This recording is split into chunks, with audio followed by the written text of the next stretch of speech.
The motivation equation explains why most of us struggle with sustained motivation and why we really struggle with feeling successful and happy about our accomplishments.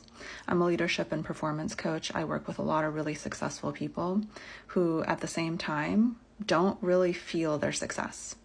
And so the reason this happens is how the brain views motivation and views goals. So essentially you can think about motivation as a mathematical equation. So on one side you have motivation and you have an equal sign.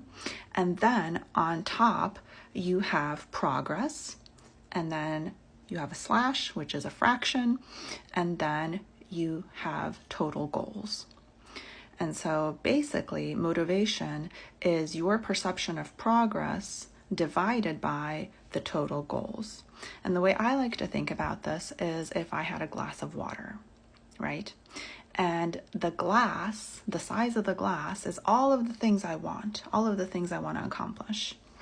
And the amount of water is the things that I have made progress on.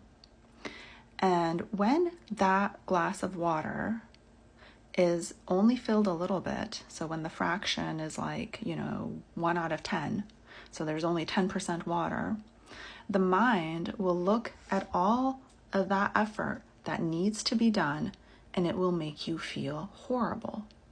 And this is the way that the dopaminergic system in the brain works. Basically, there is a perception of effort and a perception of reward. And if you have very high perceived effort, you're going to start to feel demotivated because typically the mind doesn't want to engage in that much energy expenditure. So it's going to try to get you to stop. And most of us these days really, really struggle with this because we have so many goals.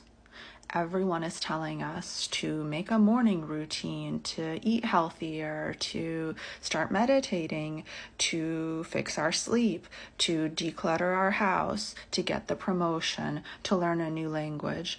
The whole internet and the whole world is obsessed with creating more goals. And most of us think this is a great thing, I'm going to better myself, which is a great thing to better yourself, but it's really screwing up the motivation system in the mind.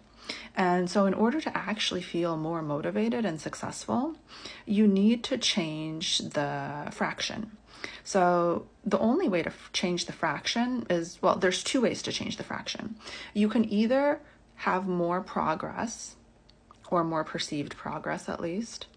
So obviously progress is within your brain, it's within the perception, or you can have fewer goals on the denominator. And so I think it's a lot easier to have fewer goals because progress is kind of a tricky thing to work with. It's some of us will perceive progress, some of us will not. And this is also something I work on as well, and it's highly effective. But if you just reduce the amount of goals you have at one time, then you will feel way more motivated and way more successful because all of a sudden your glass will be 60% full because you took away a bunch of the goals. And now your mind is oh, hey, I'm making a ton of progress on this. This is great. I'm doing awesome. And so that's why I like to always say, play one game at a time.